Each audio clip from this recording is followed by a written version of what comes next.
Deskripsi masalah. Pemerintah melalui Kementerian Pendidikan dan Kebudayaan, Kemendikbud, mengatur mengenai kebijakan kriteria kelulusan siswa-siswa di sekolah. Kini, syarat lulus sekolah tidak lagi berdasarkan nilai ujian nasional, UN, seperti pada masa-masa sebelumnya. Berdasarkan Surat Edaran Mendikbud Nomor 1 Tahun 2023 mengenai penghapusan ujian nasional, ujian kesetaraan, dan pelaksanaan ujian sekolah dalam masa pandemi COVID-19, maka syarat lulus sekolah 2023 tidak lagi memerlukan nilai ujian nasional.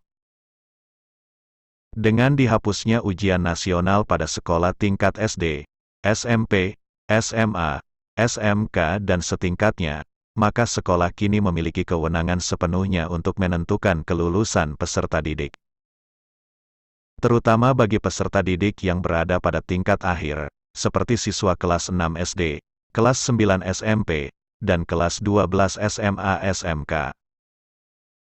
Walaupun sekolah mendapat kuasa penuh dalam menentukan syarat lulus sekolah siswanya, namun persyaratan tersebut harus sesuai dengan surat edaran yang telah diterbitkan oleh Mendikbud.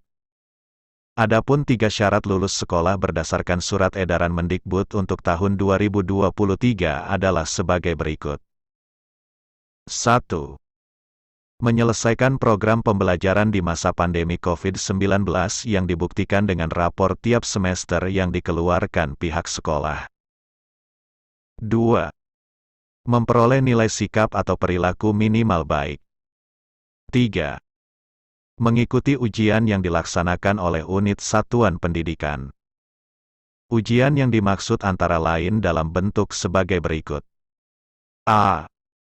Portofolio berupa evaluasi atas nilai rapor, sikap dan perilaku, maupun prestasi yang diperoleh, penghargaan, hasil lomba, dan lainnya. B. Penugasan yang diberikan pihak sekolah. C. Tes secara luring atau daring, atau dalam bentuk kegiatan lain yang diselenggarakan oleh lembaga pendidikan. D. Untuk SMK, nilai juga dapat berasal dari uji kompetensi keahlian yang sesuai dengan ketentuan peraturan undang-undang.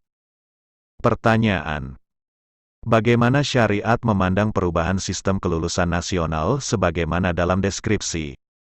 Jawaban: dibenarkan, sebab pemerintah dalam membuat sistem kelulusan yang baru yakni dengan menghapus ujian nasional sudah melakukannya dengan penuh pertimbangan dan sudah berusaha semaksimal mungkin untuk mengambil kebijakan yang paling maslahah. Referensi 1. Qawaid al-Ahkam fi Masoli al-Anam, Juz 2 halaman 122. يتصرف الولاة ونوابهم بما ذكرنا من التصرفات بما هو الأصح للمولى عليه درءا للضرر والفساد وجلبا للنفع والرشاد ولا يقتصر أحدهم على الصلاح مع القدرة على الأصلح إلا أن يؤدي إلى مشقة شديدة ولا يتخيرون في التصرف حسب تخيرهم في حقوق أنفسهم مثل أن يبيعوا درهما بدرهم أو مكيلة زبيب بمثلها لقول الله تعالى ولا تقربوا مال اليتيم إلا بالتي هي أحسن. Para penguasa dan penggantinya harus mentasarufkan dari beberapa tasarruf yang telah kami sebutkan dengan sesuatu yang lebih benar untuk orang yang dikuasainya karena untuk menolak doror dan kerusakan dan karena untuk menarik manfaat dan kebenaran. Dan salah satu dari mereka tidak boleh hanya melakukan yang baik selagi mampu melakukan yang terbaik kecuali bisa mendatangkan masyakoh yang berat. Dan mereka tidak boleh memilih dalam tasarruf sebagaimana mereka memilih untuk hak-hak mereka sendiri seperti mereka menjual dirham dan mendapatkan dirham atau menjual anggur kering yang ditakar dan mendapatkan barang yang sejenis karena ada firman Allah, dan janganlah kamu mendekati harta anak yatim, kecuali dengan cara yang lebih baik, bermanfaat. 2. Fatwa Al-Subki, Juz 1 halaman 370.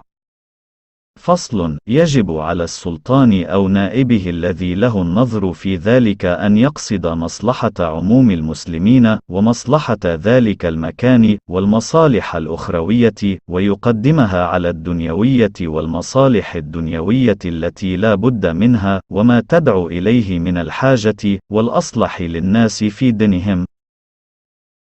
ومهما أمكن حصول المجمع عليه لا يعدل إلى المختلف فيه إلا بقدر الضرورة، فإذا تحقق عنده مصلحة خالصة أو راجحة نهى عنها.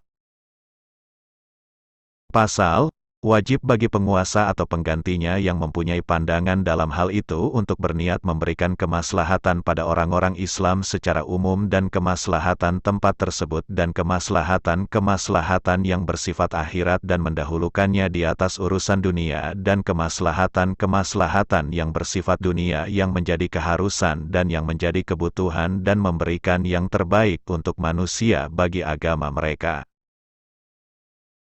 Selama masih mungkin untuk menghasilkan sesuatu yang telah disepakati, maka tidak boleh berpindah pada sesuatu yang masih diperselisihkan kecuali dengan ukuran darurat, dan jika sudah menjadi nyata baginya suatu maslahah yang murni atau yang unggul, maka dia melarangnya. 3. Al-Fiqh al-Islami wa Adilatuhu, Juz 7 halaman 153. أن أول واجب على من يلي أمور المسلمين تطبيق شريعة الله فيهم، إلى أن قال تجميع مشروعات القوانين الإسلامية التي تم إعدادها في مختلف البلاد الإسلامية ودراستها للاستفادة منها. دالت الدعوة إلى إصلاح مناهج التربية والتعليم ووسائل الإعلام المختلفة وتوظيفها للعمل على تطبيق الشريعة الإسلامية وإعداد جيل مسلم يحتكم إلى شرع الله تعالى. Pertama kali yang wajib bagi orang yang menguasai urusan-urusan orang-orang Islam mengaplikasikan syariat Allah pada mereka, sampai pengarang berkata mengkombinasikan hal-hal yang disyariatkan dengan aturan-aturan yang bersifat Islam yang sudah sempurna persiapannya dalam berbagai macam negara-negara Islam dan yang sudah sempurna mempelajarinya untuk diambil faedahnya. D.